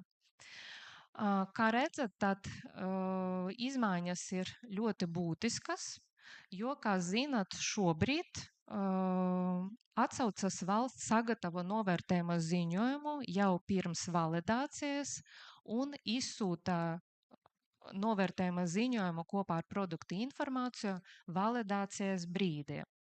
Bet saskaņā ar jauno regulējumu novērtējuma ziņojums tiks sūtīts krietni vēlāk pēc procedūras sākumā. Papildu tam ir noteiktas plašākas pilnvaras iesaistītai dalībvalstī, kā jau minēju, tad tā noteiks pieprasīt vai nepieprasīt novērtējuma ziņojumu. Nu, un arī šeit CMDH grupai būs noteikti jādomā, kāds varētu būt racionāls risinājums, lai lieki nesarežģītu procesu. Pāriesim pie vēl vienas fāzes, kas cieši skar DCP un MRP gaitu, proti, ja procedūras beigas starp dalībvalstīm rodas domstarpības un procedūru nevar noslēgt pozitīvi. Jauna farmācijas likumdošana ieviesīs izmaiņas procesos, kas ir saistīti ar pārvērtēšanas procedūram, jeb to mēs arī ikdienā saucam par CMDH referral. Ja MRP vai DCP procedūrā dalībvalsts nepiekrīt reģistrācijas apliecības piešķiršanai, tad pamatojoties uz nopietnu risku sabiedrības veselībai, tad tā ir jāapkopo savā argumentācijā un jāiesniedz gan atsaucas valstī, gan iesaistītam dalībvalstīm, gan pieteicējiem. Un šie strīdus punkti nonāk izvērtēšanas CMDH līmenī. Principā šīs solis jau darbojas tagad, nekas nemainās. Kas ir būtiski, ka jaunais regulējums paredz iespēju iesaistītai dalībvalstī, kura uzskata, ka zāles var reģistrēt, ierosināt CMDH referral, ja atsaucas valsts uzskata, ka zāles nevar reģistrēt. Šobrīd tā nav. Kā jūs zinat, ja DCP laikā atsaucas valsts noslēdz procedūru negatīvi, tad arī visas iesaistītas dalībvalstis noslēdz procedūru negatīvi. Tagad šajā solī iesaistītai valsti parādās balss. Ja dalībvalstis 60 dienu laikā CMDH pārvērtēšanas procedūras ietvaros nespēja panākt vienprātību, tad strīds tiek virzīts tālāk Eiropas komisijai. Un Eiropas komisija gan vai nu pēc savas iniciatīvas, vai pēc CMDH ieteikumā nodot jautājumu CHMP izvērtēšanai. CHMP tā ir cilvēkiem paredzēto zāļu komiteja. Šeit šajā solī arī ir veikta, ja var tā to nosaukt par optimizāciju. Te ir likvidēts viens solis. Proti šobrīd, ja CMDH līmeni dalībvalstis nevar vienoties, tad nākamā instance, kura izskata jautājumu visos gadījumos, ir CHMP komiteja. Un tikai pēc CHMP komitejas jautājums lēmuma pieņemšanai nonāk līdz Eiropas komisijai. Tā, es te netīšām. Līdz Eiropas komisijai. Tagad ir paredzēts, ka mēs pataisnu varēsim jau komunicēt ar Eiropas komisiju. Šajā slaidē esmu apkopojusi vēl īsu pārskatu par papildu citiem jauninājumiem, kas varētu kaut kāda veida būt saistīts ar manu prezentāciju, bet tas, protams, nav viss. Pirmais tas ir CMDH grupas mandāta paplašināšana, proti iekļaujot zāļu harmonizācijas procedūru. Tātad turpmāk mēs to koordinēsim un virzīsim apstiprināšanai. Runājot par pārreģistrāciju. Pārreģistrācijas jēdziens kā tāds likumdošana netiks svītrots, bet visas zāles, kas tiks reģistrētas pēc noklusējuma, tiks reģistrētas uz neierobežotu laiku. Tikai tad, ja pastāv pamatoti drošuma apsvērumi, tad apliecība tiks piešķirta uz 5 gadiem un būs nepieciešama viena pārreģistrācija. Ir paredzētas arī izmaiņas riska pārvaldības plāna iesniegšana un atjaunošanas kārtībā, kā arī jauna farmācijas likumdošana ieviesīs centralizēto un obligāto ASMF certifikācijas procedūru. Mērķis ir izvairīties no dubulta darba, no atkārtotas vienu un to pašu aktīvas vielas dokumentācijas izvērtēšanas. Šo procedūru ir paredzēts, kā koordinēs Eiropas zāļu aģentūra, un ASMF nozīmē aktīvas vielas pamatlietā. Tuvojoties prezentācijas noslēgumam, es gribētu teikt, ka šobrīd CMDH portfele ir apmēram 200 dažādu dokumentu un vadlīniju, un ir skaidrs, ka ieviešot jaunu farmācijas likumdošanu, daļa būs jāatjauno, daļa jāsvītro un daļa būs jādomā un jāzīmē no jauna, kas atbilstu jaunajam regulējumam. Šis darbs būs cieši saistīts arī ar kolēģiem Eiropas zāļu aģentūrā, jo, kā zināt, ir vairāki aspekti, kad ir nepieciešama vienota izpratne gan par centralizētu procedūru, gan par MRP un DCP. Vienlaikus būtiski ir atzīmēt, ka CMDH grupa gribētu nodrošināt arī strukturētu industrijas iesaisti, lai informētu par CMDH priekšlikumiem un redzējumu attiecībā uz jaunas pakotnes ieviešanu. Piemēram, tagad jūnija beigas CMDH grupa tiksies ar industrijas pārstāvjiem, lai iepazīstinātu ar mūsu plānu attiecībā uz ieviešanu un arī gribētu dzirdēt arī industrijas redzējumu. Nu, un es gribētu teikt, man te tādas paralēles, es iedomājos, ka jauna farmācijas pakotne, tas varētu būt tādi Lego konstruktora gabaliņi, kuri būs jāsaliek kopā, lai izveidotu jaunus un praktiskus risinājumus. Nu, un cerams, ka mūsu salikta pīlīte neklibos, būs veselīga un loģiska.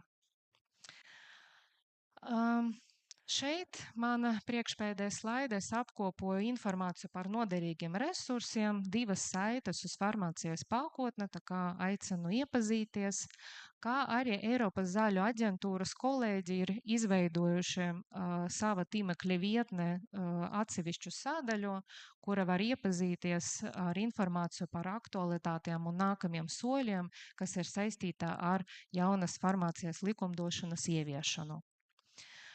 Kā arī, kā jau pieminēts iepriekš, tad jums bija iespēja iesūtīt jautājumus pirms semināru, un tad par savu tēmu es saņēmu 2 jautājumus, proti, kā jauna farmācijas pakotne ietekmēs MRP DCP procedūru ilgumu un prasības, un vai ir sagaidāmas būtiskas izmaiņas dokumentācijas saturā vai formātā. Nu, es ļoti ceru, ka prezentācijas laika jau ieskicēju un sniedzu īsu skaidrojumu par to, kas tad tiek sagaidāms. Vai ZVA plāno sniegt praktisku skaidrojumu par jauna farmācijas regulējuma piemērošanu MRP DCP procedūram pārējais periodā, īpaši gadījumos, kad procedūra ir uzsākta pēc esoša regulējuma, bet noslēdzas jau jauna regulējuma piemērošanas laikā. Tad atbilde ir, ieviešana ir paredzēts 2 gadu pārējais periods, kura laikā mēs turpināsim strādāt tā kā šobrīd, tā kā līdz šim, balstoties uz spēkā esošo regulējumu, un to arī nosaka farmācijas pakotnes 218. pants. Un šajā pārējais posmā būs jāizstrādā jauni praktiski risinājumi un procedūras, kas pilnībā atbildīs jauniem regulējumam. Un tikai pēc pārējais perioda beigām, es te iezīmēju noteikta diena X, tad tas būs 28. gads, kaut kād 4. ceturksnē jauna likumdošana būs piemērojama jauniem pieteikumiem, bet līdz tām brīdim visas MRP DCP procedūras, kas uzsāktas pēc šī brīža regulējumā, arī tiks pabeigtas pēc šī brīža regulējuma. Tātad, ja kāds pieteikums tiks iesniegts, 27. gada beigas un procedūras ilgums ir 210 dienas, pa vidu mēs zinām ir klopskstop, kas var būt 3 mēneši un vēl plus 3 mēneši, tad arī procedūra tiks pabeigta saskaņā ar šī brīža esošo laika grafiku, protams, proti 210 dienas. Paldies, no manas puses viss. Tāda prezentāciju sniegšanas paraugu stunda, viss pa punktiem ar pareizajiem uzsvariem. Liels paldies! Farmaceitiskās informācijas izvērtēšanas nodaļā, un ievadam arī gribu teikt, no izmaiņām lielām uz izmaiņām mazām. Kāpēc tā? Jo tās izmaiņas, par kurām runāsim mēs esam jau izdzīvojuši šo ciklu un esam jau spēruši praktiskos soļus. Un ievadam un atmiņas stiprināšanai tātad ir 2 jauni regulējumi, kas stājās spēkā 25. gadā ar 1. janvāru un 26. gadā ar 15. janvāru. Tā ir izmaiņa regula un izmaiņa klasifikācijas vadlīnija. Ja atskatāmies uz periodu 15. janvāra šodien, tātad ir pagājis, var teikt, praktiski pusgads, kā mums ir gājis, jāsaka ļoti labi. Ļoti labi. Tomēr, vienmēr ir tomēr. Bermudu trīsstūris izmaiņu jūrā joprojām strādā, un izmaiņu ieviešanas datums, ikgadējais atjauninājums, pareizā klasifikācija, te daža laba izmaiņa vēl nogrimst. Tāpēc atgādināšu, ka tās izmaiņas 1A tipa, kas ir ieviestas jūsu dokumentācijās līdz 15. janvārim šī gada, ja tomēr kādu uzrodās plauktos, ir jāiesniedz pēc vecās izmaiņu klasifikācijas vadlīnijas, izmantojot iespēju sniegt agrīnu ikgadēju atjauninājumu. Virzoties uz priekšu par aktualitātēm par izmaiņām, pastāstīšu tieši par tām jaunajām pieejamām izmaiņu iesniegšanā, izvērtēšanā, par kurām ir vienojušās dalību valstis. CMDH, kas jau tika pieminēta iepriekšējā prezentācijā darba grupā. Un sākšu ar ikgadējo atjauninājumu, kas parasti mūsu domās ir kā grupēta izmaiņa savākta pa gadu, bet te ir jāpiemetina, ka varbūt arī ikgadējs atjauninājums, kas satur tikai vienu izmaiņu, ja gadījumā pārskata perioda laikā nav vairākas izmaiņas ieviestas, tad par šīm 2 situācijām ir precizēts, kāda tieši ir veidojama numuri. Bet, jā, un tas ir atainots labākās prakses rokasgrāmatas 1. daļā. Nākošais būtiskais aspekts, par kuru dalībvalstis ir vienojušās, ir par iespēju, nekavējoties ieviešamu izmaiņu iesniegumiem, pievienot arī 1A tipa izmaiņas. Tātad vēl viena iespēja, kā var apiet, jau izvairīties no ikgadējā atjauninājuma sniegšanas. Ir arī minēti 4 piemēri šobrīd. Tas viss ir atainots arī labās prakses rokasgrāmatas 6. daļā. Un noteikti būs arī vēl citas kombinācijas izmaiņām, taču ir jāņem vērā un jāatcerās, ka, ja atsaucas valsts ieskatā piedāvātā izmaiņu grupa nebūs tieši saistīta, jo tas ir galvenais nosacījums, izmaiņām jābūt tieši nepārprotams saistītām, tad izmaiņas tiks noraidītas bez iespējas tās labot procesā, kā arī nav paredzama īpaša procedūra saskaņot jūsu plānoto grupu šajā aspektā. Tā kā esiet vērīgi un uzmanīgi. Nākošā aktualitāte, kas jau zināmā mērā, par kuru jau runājām arī pagājušajā gadā, ir, ka izmaiņu klasifikācijā parādījās jauninājums, tika ieviests tāds kā brīdinājums, ja tiek veiktas izmaiņas terapeitiskā indikācijā vai arī zāļu lietošanas devā, ka ir jāpievērš uzmanība vai gadījumā nav jāmaina kaut kas kvalitātes izmaiņās. Un Attiecīgi ir atjaunot CMDH dokumenti, tie ir 2 dokumenti, tas ir jautājumu un atbildes par izmaiņām, kā arī izmaiņu akceptējuma un neakceptējuma grupēšana. Un ļoti labi arī šīs iespējas ir apskatītas, varbūt šie piemēri ir apskatīti Eiropas zāļu aģentūras pēc reģistrācijas kvalitāte dokumentā, vadlīnijā, kur iesaka arī paskatīties, jo tiešām labi aprakstīts. Šobrīd tikai ieskicēšu tādas situācijas, kam jāpiegriež vērtība. Ja mainās indikācija vai devas, vai gadījumā nav jāpārskaita piemaisījuma profils, piemaisījuma kontrols stratēģija, vai gadījumā endotoksīnu limits ir piemērots arī jaunajai situācijai. Kas notiek ar iepakojumiem, aizvalkojumiem, dozēšanas ierīcēm, vai tur sagaidāms kādas izmaiņas. Un kas jāatcerās attiecīgos gadījumos, būs jāsniedz grupēts iesniegums. Kvalitāte plus drošums, ir precīzi otrādi, drošums plus kvalitāte. Tālāk ieskicēšu dažas būtiskas nianses, kas ir balstīts uz praktiskiem novērojumiem un par kuriem dalība valsts ir panākuši vienošanos, kāda būs pieeja, kā rīkoties. Un tas ir saistīts ar 1A tipa izmaiņu ikgadējā atjauninājuma iesniegumu, kas CMDH sarunu valodā tiek dēvēts par vienvirzienu procesu. Mēs ejam uz priekšu, atpakaļ nē. Tāpēc ir apskatītas 2 situācijas, kā piemēri, tad ir iesniegts vairākas izmaiņas, piemēram 10 punkti, bet ekspertīzes laikā tiek konstatēta, ka īstenībā ir veikti 15 izmaiņas. 5 nav pieteiktas. Kas ar tām notiek? Tās ir jāizņem no dokumentācijas un jāiesniedz pēc iespējas ātrāk ar atsevišķu 1A tipa izmaiņu pieteikumu. Otra situācija pretēja. Jums ir šīs 15 izmaiņas pieteiktas ar atbilstošu punktu, bet viņas nav pietiekami pamatotas visas. Kaut kādām 5 izmaiņām pietrūks dokumentu. Kas notiek? Rezultāts ir daļai apstiprināts izmaiņas. 10 akceptē, 5 nē. Atkal, bet rīcība ir līdzīga kā iepriekš. Jāiesniedz nekavējoties jauns 1A tipa izmaiņu pieteikums, protams, ņemot vērā sniegtās jau norādes, kas tad nav bijis korekti. Tas ir jāizlabo un jānovērš. Nitrazamīna tēma. Vecākā pasaule, bet mūžam jauna. Joprojām aktuāla. Un jāsaka, jau 2 gadus atpakaļ decembrī prezentēju diezgan detalizēti par to, kāda ir pieeja. Šobrīd arī dalība valsts ir vienojušās par konkrētiem risinājumiem un pieeju. Un tās 2 galvenie virzieni ir, kas notiek ar nitrazamīna risku novērtējumiem, kurus pievieno dokumentācijai, ja izmaiņas nav tieši saistīts ar šo situāciju. Un tad ir diezgan skaidri novilkta līnija. 1A tipa izmaiņām šādi riska novērtējumi netiek vērtēti, netiks apstiprināti, viņi ir jāizņem no nevis reģistrācijas dokumentu, izmaiņu iesnieguma dokumentācijas. Otra situācija 1B un 2A izmaiņas ir jau nedaudz savādāka, tur pastāv iespēja viņus vērtēt, bet jābūt ir pamatojumam, kāpēc šie riska novērtējumi ir daļa no izmaiņas. Attiecīgi, ja nav pamatojuma, risinājums kā iepriekš jāizņem no dokumentācijas.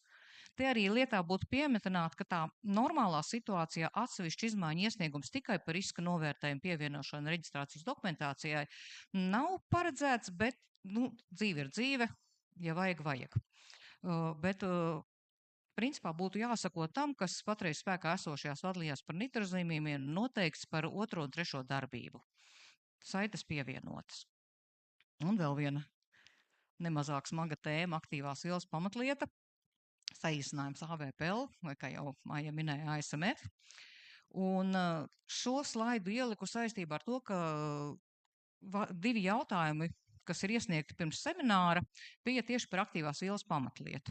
Tāpēc es domāju, ka liederīgi būtu atgādināt dažas svarīgas nianses.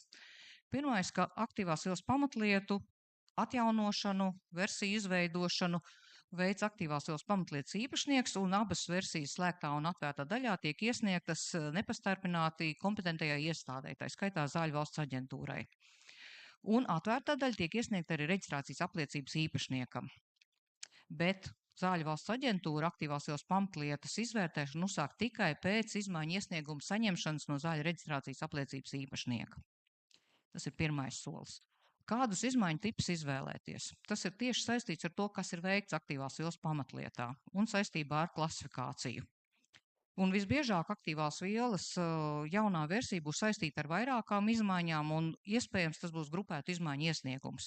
Un te ir vietā atgādināt, ka ir rekomendācija, kas ir aprakstīta gan CMDH jautājumos atbildēs, gan arī akceptētās grupēšanās, ka var iesniegt visu šo grupu, gan būtiskās izmaiņas, gan nebūtiskāku izmaiņu, bet daudzu apkopojumu ar vienām otrā tipa izmaiņām. Bet viens nosacījums ir, ka veiktās izmaiņas ir skaisti un pilnīgi jāapraksta pieteikuma formā, atbilstošā sadaļā. Un kas vēl ir būtiski, ka nelielas izmaiņas aktīvās vielas pamatlietas slēgtajā daļā ir iesniedzams ar 1B tipu izmaiņām, kā mazākā kategorija, un tās nedrīkst pazemināt uz 1A tipu izmaiņām. Kāpēc tā? Jo tā ir slēgtā daļa. Slēgtās daļas saturu neredz reģistrācijas apliecības īpašnieks. Un reģistrācijas apliecības īpašnieks nevar novērtēt, vai šīs izmaiņas patiešām atbilst mazāk nozīmīgu izmaiņām pēc būtības. Tāpēc 1A tipa izmaiņas slēgtajā daļā nav paredzētas un netiks pieņemtas. Un līgani pāriem pie jautājumiem un atbildēm. Jā. Tas, kas bija iesūtīts pirms semināra. Un kā jau solīja, būs 2 jautājumi par aktīvās vielas pamatlietu. Vai 1A tipa izmaiņas aktīvās vielas dokumentācijai jāsniedz atsevišķi, kā ikgadējais 1A tipa atjauninājums, vai šo atjauninājumu var iekļaut jau visu zāļu reģistrācijas dokumentācijas 1A tipa izmaiņu atjauninājumā? Atbilde ir, ka principā var iesniegt, un tad tas būtu jāiekļauj kopējā atjauninājumā, bet ļoti uzmanīgi jāskrās, kas tad notiek. Vai tiešām tās ir tikai 1A tipa izmaiņas un tikai atvērtajā daļā? Jo, ja tās būs 1B, 2. tipa izmaiņas, vai tur būs izmaiņas slēgtajā daļā, tad noteikti nē. Tad tas ir atsevišķs kopums, un vispār jāsacina, ka aktīvās vielas pamatlieta parasti ir vairāku izmaiņu kopums. Tas ir jāsniedz kā atsevišķs iesniegums. Otrs jautājums par aktīvās vielas pamatlietu.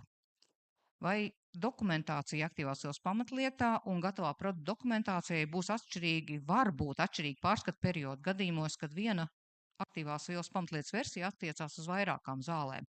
Visticamāk, ka jā.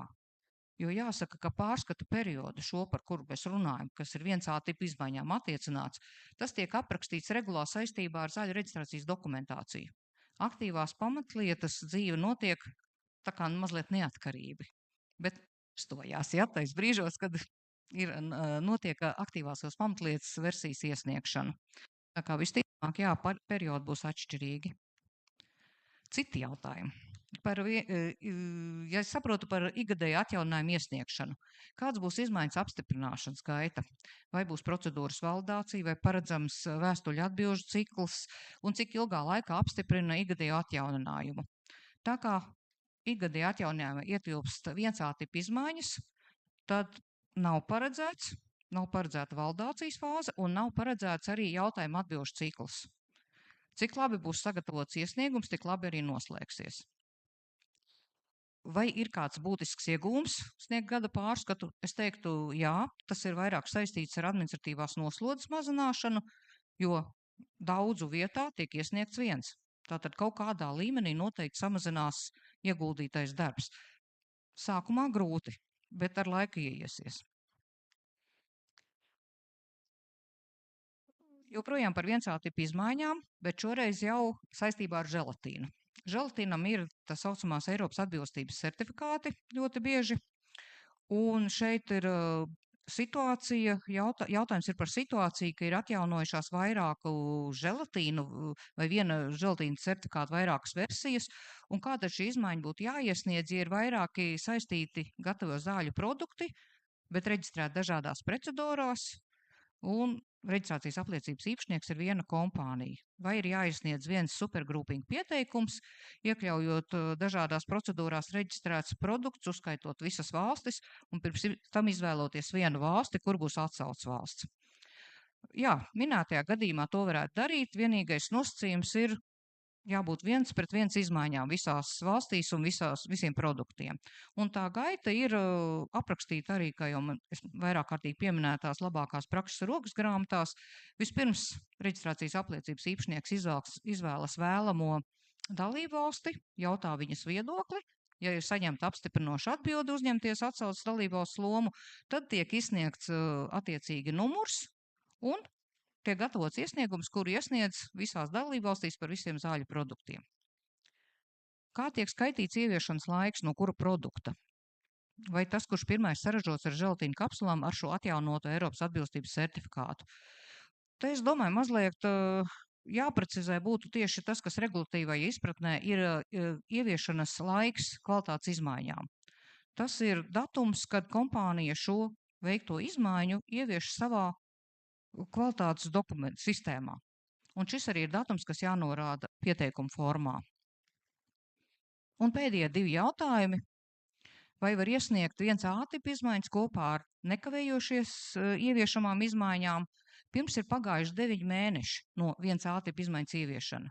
Viennozīmīgi, ja šīs izmaiņas ir tieši saistīts, par ko jau bija runa vienā no iepriekšējiem slaidiem. Un vai var ikgadēju atjauninājumu iesniegumam pievienot tikko ieviestas 1A tipa nekavējoties ieviešamās izmaiņas?